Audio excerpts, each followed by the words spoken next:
In the dark, Alcatraz looks almost ordinary. A bunk, a blanket, a man asleep.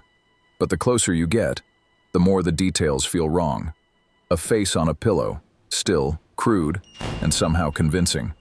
Not a person, a performance. Lights out in 2 minutes. The corridor light fades, and the cell returns to what Alcatraz does best: silence. Outside the bars, the nightly routine arrives on schedule. Boots, keys, a flashlight beam. The guard doesn't need to see everything. He just needs to see enough to believe the story the bed is telling. The beam sweeps, lingers half a beat, then moves on. This is the part nobody talks about, because it doesn't look heroic. It's just risk. Pure, quiet risk. One sharp scrape, one wrong step, one sound that carries. So they move the only way you can move here. Slow enough to stay invisible, fast enough not to hesitate. The dummy head isn't just creepy, it's strategic. It buys time. Not hours, not forever.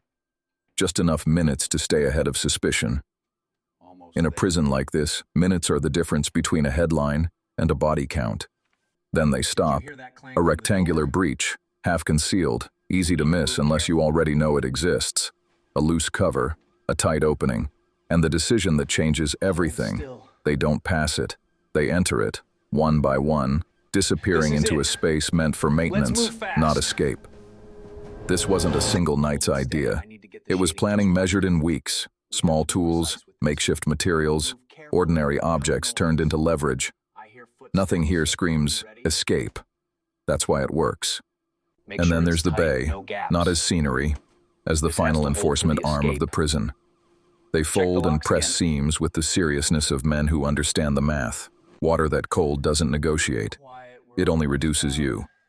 They climb into colder air, tighter angles, higher consequences. A ladder is simple until it becomes the only line between you and capture. Hands on metal, breath controlled. Every rung is a promise, no turning back. The hatch shifts with a soft scrape. A rim of exterior light bleeds into the shaft, thin, gray, and unforgiving. They open it slowly, because the roof isn't freedom. The roof is exposure.